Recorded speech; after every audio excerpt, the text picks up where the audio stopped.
Alabama to Los Angeles, California. Is that dotted thing a map of it, or is that just Not the heart. We're gonna try to go straight line as much as possible. A lot of people have asked that, but I was like, the heart for the caring, aspect of it. That's supposedly where our feelings come from. make it a lot smaller if he's having to walk? Right. Well, that heart looked like you gave the LT the mouth. Right. So yeah, I've been, it's been great. I was able to go to Helen Keller's birthplace house. I was able to play on the piano. Aretha Franklin and Etta James played on, and so it's little things like that. General Forrest, I walked the same road he walked. He was a Confederate general, and I needed ice one day, and I stopped. I saw there was a house that had a retired Navy tag, and I was like, oh, they're military. They'll understand.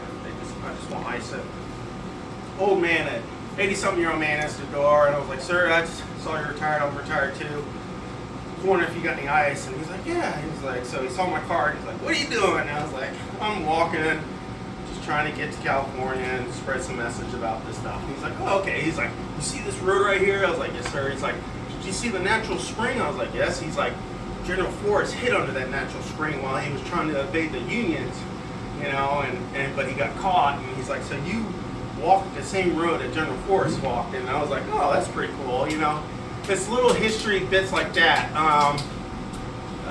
4 days ago, I got to interview a World War II veteran, and his name's Preacher, and he has firsthand account. He talked with General Patton many times. He told the story in the video. It's on the Facebook page.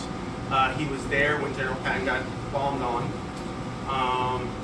And later on, I gave him one of my coins, my rock military coins, and then he pulled out a Nazi medal with the swastika on it. He uses a keychain now. And I was like, where'd you get that? And he goes, straight face. He's like, I took it off the man I killed. I was like, all right.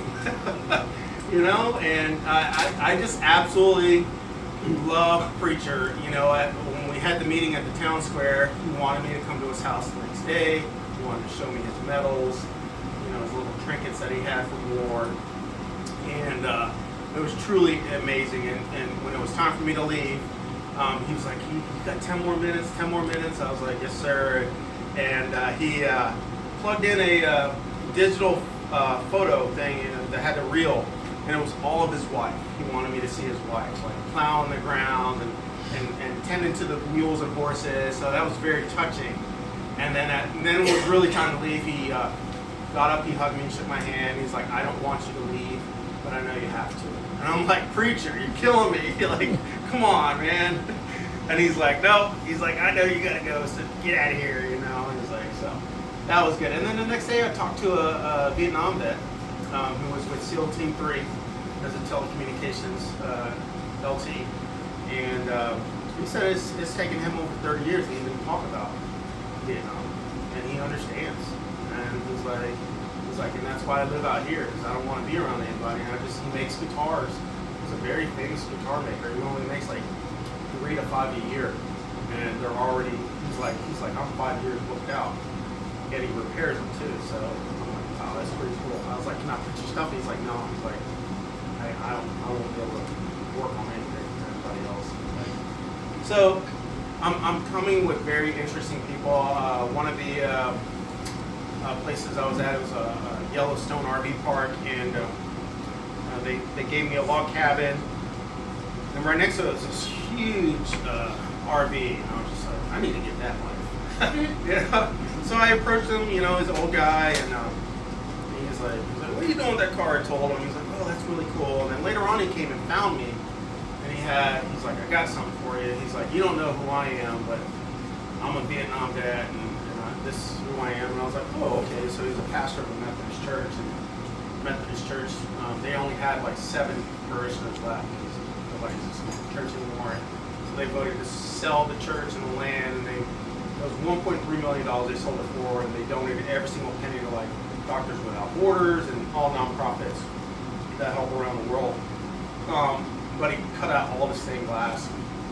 He made crosses from them. He made about 200. So then he gave me one. You know, so I have that in here. Because you know, it's the humanity of you know, I think of God just showing me He's using me to bring light to a very important issue, but also try to bring back, you know, the camaraderie that we have, you know, and all the same experiences that we dealt with, you know, maybe different towns and different services, but in all reality, it's all the same experience, and we're all one fight, you know. So, but yeah, that was it. It's been truly humbling. I admit I've been skewed by the media and all that about the United States, and I was talking to my dad this morning, and I was just raving about the humanity that I've experienced so far. He's like, you're in real America. You're in it. He's like, West Coast and East Coast, that's not real America. That's business. The real America's in the middle, and I'm experiencing that.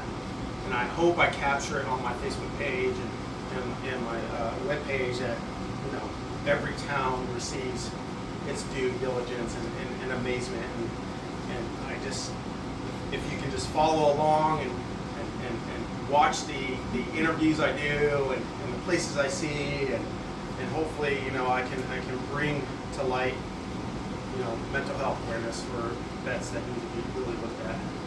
So, and that's my spiel. Thank you for coming.